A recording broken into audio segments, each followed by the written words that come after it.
ভোটের অনিয়ম রক্ষায় কঠোর অবস্থানত নির্বাচন কমিশন।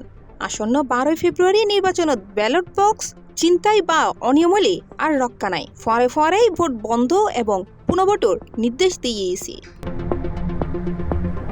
আসন্ন ত্রয়োদশ জাতীয় সংসদ নির্বাচন ও গণভোটের সামনে রাখি নতুন নীতিমালা জারি করছে নির্বাচন কমিশন। নির্দেশনাত হওয়াই ভোট চলাহালে কেন্দ্র যদি বিশৃঙ্খলা দেখা দেয় কিংবা কেউ ব্যালট বক্স নষ্ট বা চুরি করে, তবে প্রিজাইডিং কর্মকর্তা ফরে ফরেই ভোট গ্রহণ বন্ধ করে দিব।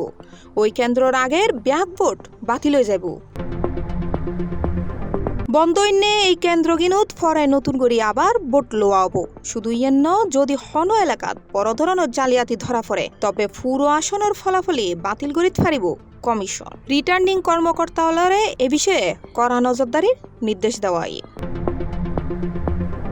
এবারের নির্বাচনত ভোটার হলে একই ফারে সংসদ সদস্য এবং সংবিধান সংস্কারের গণভোটত অংশ লব।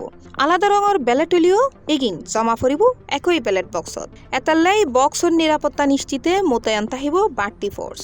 ভোট কেন্দ্র 400 গজের ভিতরে হন জটলা বা প্রভাব বিস্তার সহ্য করা হইত না। অবাধ ও সুষ্ঠু নির্বাচনের স্বার্থে নির্বাচন কমিশনের এ হরাহরিরে স্বাগত জানাই সাধারণ ভোটারল। এখন দেখিবের বিষয় মাঠ পর্যায়ে নির্দেশনা হদ্দুর কার্যকর হয়।